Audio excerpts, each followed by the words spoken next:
Good morning. Welcome to Truth Be Told. This is Don V, and we have a couple interesting news reports. Before we move on to that, please remember to subscribe.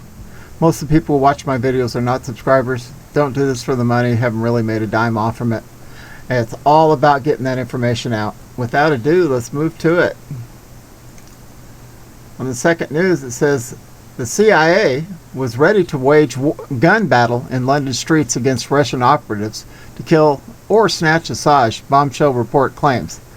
Under Obama, the CIA wanted to define Julian Assange and other journalists as information brokers in order to ramp up their spying on them. And during the Trump era, it prepared plans to abduct or kill the WikiLeaks founder. The claims about the extraordinary lengths to which the CIA, under Director Mike Pompeo, was prepared to get Assange were made on Sunday in a Yahoo News report based on interviews with more than 30 former U.S. officials. The report offers an insight into how the U.S. national security apparatus was escalating its war with WikiLeaks under two consecutive U.S. administrations.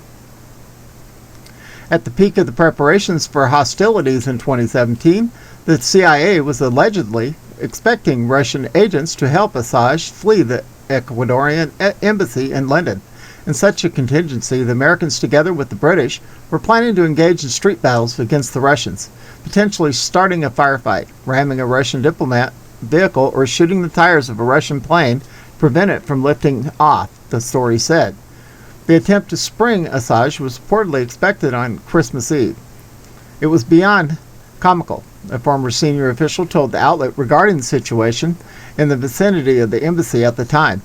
It got to the point where every human being in a 3-block radius was working for one of the intelligence services, whether they were street sweepers or police officers or security guards. The CIA was also deliberating plans to kill Assange and other members of WikiLeaks. The report said, alternatively, the agency was considering snatching him from the embassy and bringing him to the U.S., or handing him over to British authorities at that time. The UK wanted Assange for skipping bail in an extradition trial on a request from Sweden, a case that has since been dropped.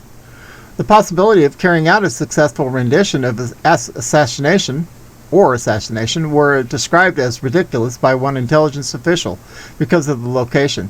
This isn't Pakistan or Egypt. We're talking about London. The source was quoted as saying, there was also a resistance in the Trump administration because such an operation might be deemed illegal under U.S. law. The source said using CIA powers meant only for spy versus spy activities would be the same kind of crap we pulled in the war on terror. As far as the CIA was concerned, WikiLeaks prompted these extreme measures after the so-called Vault 7 publications, which exposed a cyber offensive toolkit used by U.S. agents. The leak of those tools was a major humiliation for U.S. intelligence. So Pompeo and then Deputy CIA Director Gina Haspel wanted vengeance on Assange, Yahoo was told. Pompeo had to do some legal maneuvering so the agency would go more aggressively after Assange and WikiLeaks, without having then-presidential Donald Trump sign off such operations.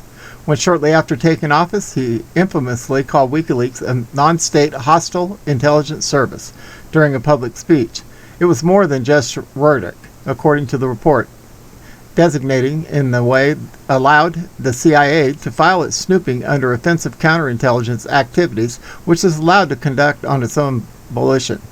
I don't think people realize how much the CIA can do under offensive counterintelligence and how there is a minimal oversight of it, a former official said. While Pompeo's CIA ramped up its war on WikiLeaks to 11, even then, under then-President Barack Obama, the agency was likewise angling for ways to target the Transparency Group. It lobbied the White House to redesignate WikiLeaks and a number of high-profile journalists, including Glenn Greenwood and Laura Petros, as information brokers, allowing more surveillance powers to be deployed against them, the report says. Is WikiLeaks a journalistic outlet, as are Laura Petros and Glenn Greenwood truly journalists? A source speculated in an interview with Yahoo News. We tried to change the definition of them, and I preached this to the White House, and I got rejected. Ultimately, Assange was dragged out of the Ecuadorian embassy and currently remains in custody in a high-security British prison. The U.S. has appealed a court decision to deny its request to extradite him on charges related to hacking. Proceedings are expected to resume next month. Concerns about jeopardizing the U.S. case against Assange were among the factors that prevented the CIA's plans from going further, according to Yahoo News. Assange's defense team hopes this proves true. My hope and expectation is the UK courts will consider this information and it will further bolster its decision not to extradite him to the U.S., his lawyer, Barrick Pollock, told the outlet when asked about the alleged CIA plans targeting his client. Resentments towards Assange is a bipartisan endeavor in the U.S. establishment. Hillary Clinton, Trump's opponent in the 2016 election, reportedly joked about drowning the Australian citizen back in 2010, but later said she didn't remember having said that.